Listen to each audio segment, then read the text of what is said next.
नमस्कार,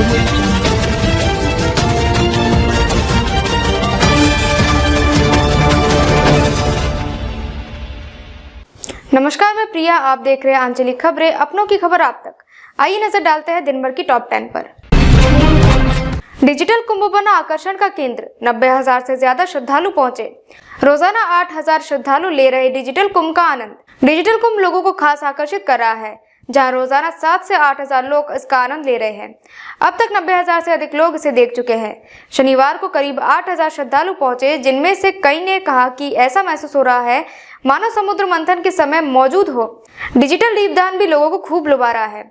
श्रद्धालु एआई के माध्यम से भगवान नारायण से बात करके हालचाल जानने और सवाल पूछने का अनुभव ले रहे हैं। श्रद्धालुओं ने इसे डिजिटल और सनातन कुंभ का संगम बताया। भगवान नीलकंठ की प्रतिमा, समुद्र मंथन के पास ऐरावत हाथी, नौका विहार में नाव और दीपदान स्थल पर श्रद्धालु सेल्फी लेना नहीं भूल रहे हैं। पर्यटन विभाग द्वारा आयोजित इस डिजिटल कुंभ के मैनेजर सोरन तोमर ने बताया कि अब तक लगभग 90,000 से अधिक श्रद्धालु इस अनोखे अनुभव का आनंद ले चुके हैं।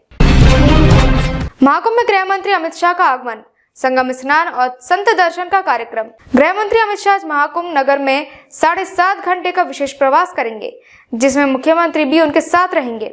वे संगम स्नान और पूजन के साथ अक्षय वट व बड़े हनुमान मंदिर के दर्शन करेंगे। इसके बाद सभी शंकराचार्य, शरणानंदी महाराज, गोविंदगिरी महाराज और अन्य संतों से मुलाकात करेंगे। शाह संतों के साथ जगन्नाथ ट्रस्ट शिविर में भोजन करेंगे और शाम 6:50 पर बमरौली एयरपोर्ट से दिल्ली के लिए रवाना होंगे। अपने एक्स पोस्ट पर अमित शाह ने महाकुंभ को सम्मान और सद्भाव का प्रतीक बताते हुए लिखा, ये तीर्थ स्थल देश की विविधता, आस्था और ज्ञान परंपरा का अद्भुत संगम है। मैं महाकुंभ में डुबकी लगाने, पूजा करने और पूज्य संतों से मिलने के लिए उत्साहित हूँ। महाकुंभ मेले का आयोजन 13 जनवरी से शुरू हुआ है और ये 26 फरवरी तक चलेगा। गृह मंत्री का पुरी और द्वारका के शंकराचार्य सहित कई संतों से मुलाकात का कार्यक्रम तय है। आम आदमी पार्टी सोमवार को जारी करेगी घोषणा पत्र, केजरीवाल करेंगे पेश। दिल्ली चुनाव, आपका मैनिफेस्टो आज दोपहर 12 बजे आएगा सामने। दिल्ली विधानसभा चुनाव को लेकर आम आदमी पार्टी सोमवार को अपना घोषणा पत्र जारी करेगी। जानकारी के अनुसार आपके संयोजक अरविंद केजरीवाल दोपहर 12 बजे मैनिफेस्टो पेश करेंगे। इससे पहले भारतीय जनता पार्टी ने शनिवार को अपने संकल्प पत्र का अंतिम भाग जारी किया। भाजपा ने 3 चरणों में संकल्प पत्र जारी किया है, जिसमें दिल्ली की जनता से कई वादे किए गए हैं।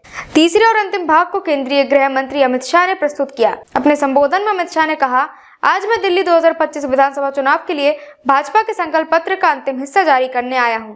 भाजपा की परंपरा है कि हम चुनाव को गंभीरता से लेते हैं और इसे जनसंपर्क का माध्यम मानते हैं। चुनाव के जरिए हम सरकार की नीतियों का निर्धारण करते हैं और जनता की अपेक्षाओं को समझने के लिए उनके बीच जाकर जानकारी एकत्र करते हैं। उत्तराखंड में आज से लागू होगा समान नागरिक संहिता, मुख्यमंत्री धामी करेंगे उद्घाटन। उत्तराखंड बना पहला राज्य जहां समान नागरिक संहिता लागू होगी। उत्तराखंड में 2.5 साल की कड़ी मेहनत के बाद आज से समान नागरिक संहिता यूसीसी लागू हो रही है। मुख्यमंत्री पुष्कर सिंह धामी आज मुख्य सेवा सदन में यूसीसी पोर्टल और इसके नियमों का उद्घाटन करेंगे। राज्य सरकार ने सभी व्यवस्था तैयार कर ली है और गृह सचिव ने इस संबंध में एक पत्र भी जारी किया है। उत्तराखंड पहला राज्य होगा जहां यूसीसी लागू होगा। यूसीसी के लिए विशेष समिति का गठन 27 मई 2022 को हुआ था, जिसने अपना रिपोर्ट 2 फरवरी 2024 को सरकार को सौंपा। इसके बाद 8 मार्च को विधानसभा में विधेयक पारित हुआ और 12 मार्च को राष्ट्रपति की मंजूरी प्राप्त हुई। इसके बाद तकनीकी सुविधा और ऑनलाइन पोर्टल तैयार किया गया। 20 जनवरी को कैबिनेट ने यूसीसी की नियमावली को मंजूरी दी। अब पोर्टल तैयार है और 12:30 पर उद्घाटन के साथ विवाह, तलाक और विरासत के ऑनलाइन रजिस्ट्रेशन की शुरुआत होगी। उत्तर प्रदेश परिवहन निगम में 5,000 महिला परिचालकों की भर्ती। महिला परिचालकों की भर्ती के लिए 6 फरवरी से रोजगार मेले की शुरुआत। उत्तर प्रदेश परिवहन निगम में लगभग 5,000 महिला परिचालकों की भर्ती की जाएगी। ये भर्ती संविदा आधार पर होगी और महिला परिचालकों को उनके गृह जिले के डिपो में तैनाती दी जाएगी। आवेदन के लिए उम्मीदवारों को उत्तर प्रदेश राष्ट्रीय ग्रामीण आजीविका मिशन, उत्तर प्रदेश कौशल विकास मिशन का सदस्य होना या एनसीसी बी प्रमाण पत्र, एनएसएस या स्काउट गाइड राज्य पुरस्कार एवं राष्ट्रपति पुरस्कार प्रमाण पत्र होना अनिवार्य है। इसके अलावा महिला अभ्यर्थियों को इंटरमीडिएट की योग्यता के साथ कोर्स ऑफ कंप्यूटर कॉन्सेप्ट्स प्रमाण पत्र होना चाहिए। चयन मेरिट आधारित होगा, जिसमें प्राप्तांकों पर 5% का वेटेज दिया जाएगा। परिवहन मंत्री दयाशंकर सिंह ने बताया कि महिला परिचालकों को संविदा चालकों के समान पारिश्रमिक मिलेगा। भर्ती के लिए रोजगार मेले 6 फरवरी, 17 फरवरी, 20 फरवरी और 4 मार्च 2025 को नोएडा, आगरा, मुरादाबाद, लखनऊ, गोरखपुर, गाजियाबाद, अलीगढ़, बरेली एवं अन्य शहरों में आयोजित किए जाएंगे। ऑनलाइन आवेदन भी किए जा सकते हैं। प्रधानमंत्री मोदी आज करियप्पा मैदान में एनसीसी पीएम रैली को करेंगे संबोधित। एनसीसी पीएम रैली 2025 युवा शक्ति विकसित भारत थीम के तहत सांस्कृतिक कार्यक्रम। प्रधानमंत्री नरेंद्र मोदी आज राष्ट्रीय राजधानी के करियप्पा परेड मैदान में वार्षिक एनसीसी पीएम रैली को संबोधित करेंगे। इस वर्ष गणतंत्र दिवस शिविर में कुल 2361 कैडेट ने भाग लिया, जिनमें 917 छात्राएं शामिल थी, जो अब तक की सबसे बड़ी छात्रा भागीदारी है। पीएम रैली में एनसीसी कैडेट की भागीदारी एनसीसी गणतंत्र दिवस शिविर 2025 के सफल समापन का प्रतीक होगी। इस रैली का विषय युवा शक्ति विकसित भारत है। इस अवसर पर 800 से अधिक कैडेट एक सांस्कृतिक कार्यक्रम प्रस्तुत करेंगे, जो राष्ट्र निर्माण के प्रति एनसीसी की प्रतिबद्धता को दर्शाएगा। 18 मित्र देशों के 144 युवा कैडेट भी रैली में शामिल होंगे। 650 से अधिक स्वयंसेवक और विशेष अतिथि रैली में उपस्थित होंगे। इससे पहले प्रधानमंत्री मोदी ने गणतंत्र दिवस पर पड़ोसी देशों के नेताओं के बधाई संदेशों का जवाब दिया और भारत के साथ उनके देश के रिश्ते को मजबूत करने का संकल्प व्यक्त किया। तिलक वर्मा की नाबाद 72 रनों की पारी से भारत ने इंग्लैंड को 2 विकेटों से हराया। चेन्नई में इंग्लैंड के खिलाफ खेले गए दूसरे टी20 मुकाबले में तिलक वर्मा ने अपनी शानदार बल्लेबाजी से सभी को प्रभावित किया। तिलक ने नाबाद 72 रनों की पारी खेली, जिससे भारत ने रोमांचक मुकाबले में इंग्लैंड को 2 विकेटों से हराया और 5 मैचों की सीरीज में 2-0 की बढ़त बनाई। तिलक की इस पारी ने न सिर्फ भारत को जीत दिलाई है, बल्कि उन्होंने टी20 अंतर्राष्ट्रीय क्रिकेट में एक अनोखा रिकॉर्ड बनाया है। तिलक बिना आउट हुए सबसे ज्यादा रन बनाने वाले बल्लेबाज बन गए हैं और अब तक 4 टी20 पारी में 318 नाबाद रन बना चुके हैं। इससे पहले मार्क चैपमैन के नाम ये रिकॉर्ड था। तिलक ने दक्षिण अफ्रीका दौरे पर भी शानदार प्रदर्शन किया था, जहां उन्होंने 2 दशक लगाए थे। मैच के बाद तिलक ने बताया कि उनकी रणनीति इंग्लैंड के तेज गेंदबाज जोफ्रा आर्चर को निशाना बनाने की थी, जिससे कि बाकी टीम पर दबाव न आए। उत्तर प्रदेश शिक्षक संघ ने बसंत पंचमी अवकाश तिथि में संशोधन की मांग की। बसंत पंचमी और मौनी अमावस्या पर अवकाश की तिथि पर संशोधन की मांग। उत्तर प्रदेश माध्यमिक शिक्षा संघ ने बसंत पंचमी के अवकाश की तिथि में संशोधन की मांग की है।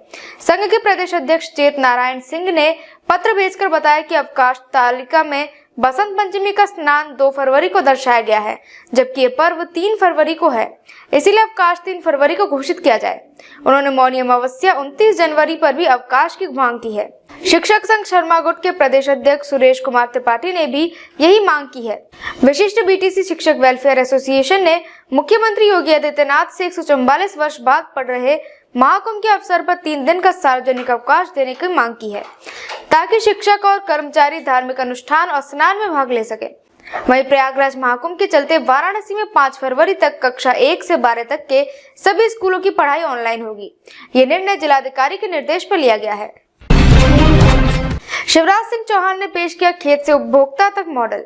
शिवराज ने कृषि क्षेत्र में सुधार के लिए केंद्र राज्य सहयोग की बात की। कृषि मंत्री शिवराज सिंह चौहान ने किसानों को राहत देने के लिए एक महत्वपूर्ण बयान दिया है। रविवार को पूसा परिसर में गणतंत्र दिवस परेड के बाद 400 किसानों से संवाद करते हुए उन्होंने बताया कि सरकार एक नए मॉडल तैयार कर रही है, जिसके तहत किसान अपनी उपज सीधे उपभोक्ताओं को बेच सकेंगे।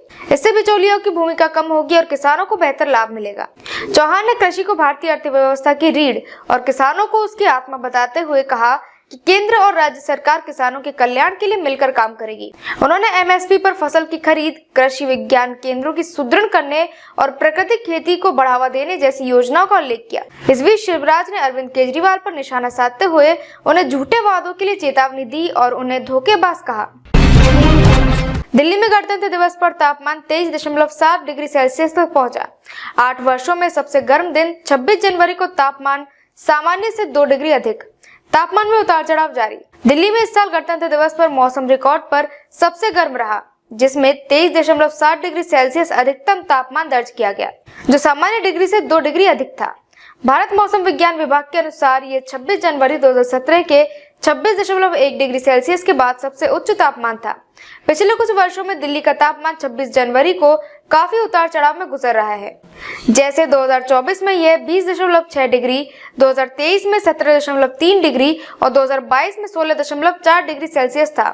आईएमडी ने इस बदलाव का कारण साफ आसमान और शुष्क उत्तर पश्चिमी हवाओं को बताया। महेश पलावत ने कहा कि पश्चिमी विक्षोभ के बावजूद दिन में धूप से दिल्ली का तापमान प्रभावित हुआ है। 28 जनवरी से नए पश्चिमी विक्षोभ के प्रभाव से तापमान में वृद्धि की संभावना है। वहीं वायु गुणवत्ता सूचकांक खराब श्रेणी में है और 29 जनवरी तक बहुत खराब होने का अनुमान है। अब तक के लिए बस इतना ही। देखते रहिए आंचलिक खबरें, अपनों की खबर आप तक।